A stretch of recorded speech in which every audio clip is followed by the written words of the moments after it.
मौजूद व्यूअर्स अस्सलाम वालेकुम। हाँ, हुसन अब्बास तव्हांजे ख़िदमत में हाज़िर आहियां।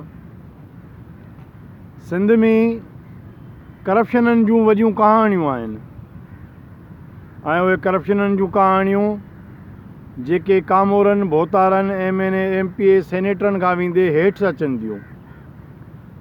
सिंध में उशरो ज़कात बैतुल माल ऐं बेनज़ीर इनकम सपोर्ट प्रोग्राम जे ॾोकड़नि में बि एजेंटनि तरफ़ां जेके बदमाशियूं भत्ताखोरियूं ऐं जेके आम ग़रीब मिसकिन न्याणियुनि औरतुनि मायुनि जूं जेके तज़लीलूं थियनि थियूं उन जा किस्सा तमामु वॾा थी विया आहिनि सॼे सिंध में। हूअं त इहे जेके बैतुल माल उशर ज़कात ऐं जेके income support Benazir income support programme जा जेके वज़ीफ़ा आहिनि इहे बुनियादी तौरु आहिनि त ग़रीब माण्हुनि जे लाइ, पर उन ते क़ाबिज़ बि ज़िलनि जा अॻुवाण, सियासी अॻुवाण, पार्टियुनि जा अॻुवाण, भोतार MNA MPA कामोरनि जूं घरवारियूं आहिनि। माना इहा हिकिड़ी बेहसी चइजे या हिकिड़ी वॾी हद आहे करप्शन जी ऐं चोरीअ जी, त यतीमनि जे माल ते बि इन्हनि अमीर माण्हुनि जो, ताक़तवर माण्हुनि जो कब्ज़ो हुजे। पर उन खां पोइ वरी जेका ॿी तज़लील थिए थी माण्हुनि जी, जेके हीअ एजेंट वेठा आहिनि, उहे एजेंट माण्हुनि खे पैसनि वठी ॾियण जे बहाने 500 रुपया कटवती कनि था ऐं उन कटवतीअ में मक़ामी ताक़तवर भोतार ऐं उन सां गॾोगॾु पुलिस उन में मुलवस आहे।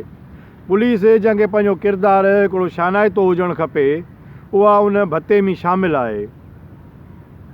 ऐं वरी माण्हुनि जी तज़लील उहे एजेंट उन्हनि खां 500 वठनि, उन्हनि खे औरतुनि खे धिका ॾियनि, गारियूं ॾियनि, बेइज़त कनि, त इहा माना हिकिड़े क़िस्म जी एॾी वॾी तौहीन आहे समाजी लेवल ते जो उनजो को अज़ालो नथो थी सघे।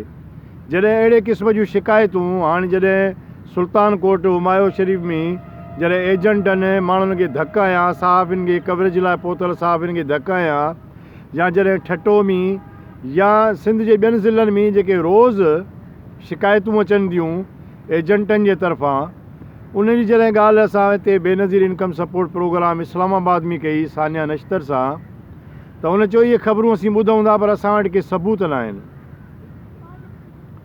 त उन करे तव्हांखे खपे त जेका तव्हांजी बेइज़ती थिए थी या तव्हां जेको आसपास एजेंटनि जूं बदमाशियूं ॾिसो था उन जो तव्हां असांखे फुटेज मोकिलियो, उन जूं तस्वीरूं मोकिलियो, उन्हनि एजेंटनि जूं मोकिलियो, त जे असीं उन्हनि खे बेनक़ाब कयूं।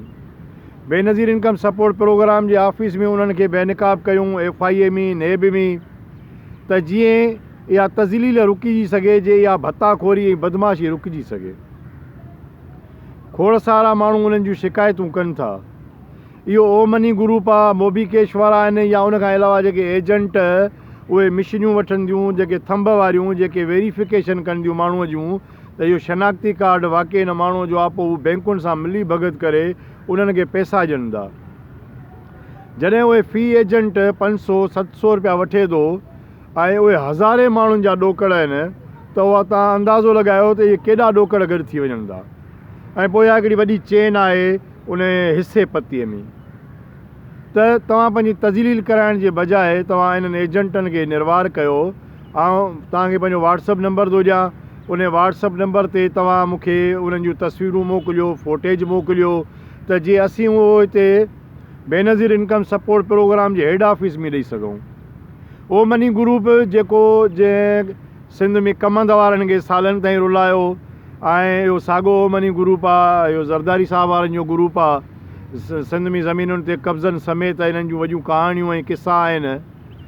त असीं चाहियूं था त इहा जेका बदमाशी आहे, जेका भत्ताखोरी आहे, जेका तज़लील थिए थी असांजे औरतुनि जी, पीपल्स पार्टी सॼी क़ौम खे पिनाए त छॾियो आहे, पर हाणे उन वज़ीफ़े ते इंतज़ार में माण्हुनि पंहिंजा कमकारूं त छॾे ॾिना आहिनि, पर हाणे उन्हनि जूं तज़लीलूं थियनि थियूं। उन करे तव्हां इन मामले में मुंहिंजो साथ ॾियो त जीअं इन भत्ताखोरीअ खे, एजेंट माफ़िया खे बेनक़ाब कजे, इन्हनि खे कानून जे गिरफ़्त में आणिजे। इहा वॾी हिकिड़ी चेन आहे। करप्शन त पंजाब में बि थिए थी, ॿियनि सूबनि में बि थिए थी, पर जहिड़ो लका सिंध में आहे इहो किथे बि कोन्हे को। मन तव्हां करप्शननि जूं वॾियूं कहाणियूं, राम किसा, अलाए छा छा आहे। ऐं हाणे इहो जेको वज़ीफ़ो मिले थो उन वज़ीफ़े जे अंदरि बि तव्हां माना हद करे छॾी आहे। त आउं पंहिंजो व्हाट्सअप नंबर हिते रखंदुसि।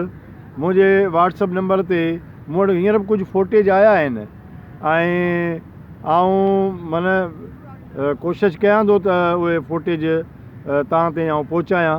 पर तव्हां इहो कमु कयो त मुंहिंजे व्हाट्सअप नंबर ते मूंखे इन्हनि एजेंटनि जूं तस्वीरूं उन्हनि जी करप्शन जा रिकॉर्ड मूंखे व्हाट्सअप ते मोकिलियो त जीअं आउं कानून लागू कंदड़ इदारा ऐं जेके मुतलिका लाॻापियल फोरम आहिनि ऐं उन्हनि सां जेको आहे सो राबितो करे ऐं इन मामले खे कंहिं हद ताईं रोकराइजे।